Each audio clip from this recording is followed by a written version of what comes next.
Vermont Independent Senator Bernie Sanders joins me now from Capitol Hill. Senator, always good to see you. Senator Warren there trying to rally opposition to this funding bill. Are you going to join that fight?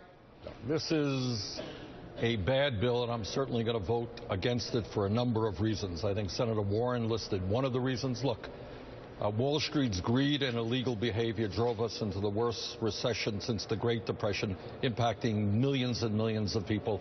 The idea that we deregulate again, we allow these guys to make risky investments with taxpayer-supported money is absolutely insane. It just speaks to the power of Wall Street.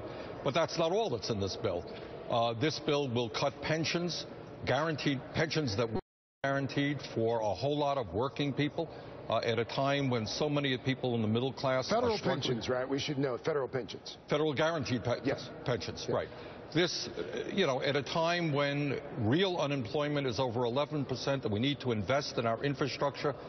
In my view, this bill puts much too much money into the military and not enough into rebuilding our crumbling infrastructure or making it easier for young people to go to college or repay their debts.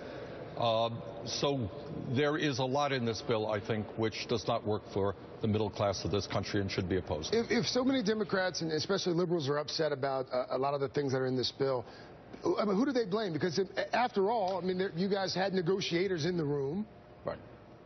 Well, what you got is, you got two parties. You got the Republicans controlling the House and the Democrats controlling the Senate. And I think they had to work out an agreement. And the other point that I would make is, I think most people in this country are profoundly disgusted with the Citizens United Supreme Court decision and the ability of billionaires to buy elections. The idea that we would pass legislation, I don't know if it came from the Republicans, the Democrats, or both. How can we not know? Let me ask you about, how can we not know where the idea even originated? I mean, there are only 100 senators. They're 435 House members. No one's fessing up to sticking that into the end of the bill?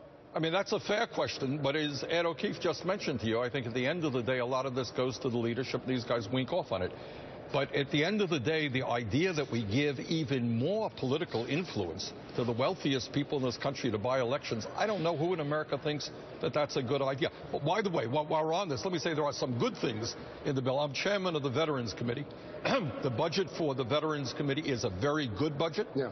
And we owe that to our veterans, and there's a provision in there for what we call advanced appropriations, which many of the veteran service organizations strongly support, as I do.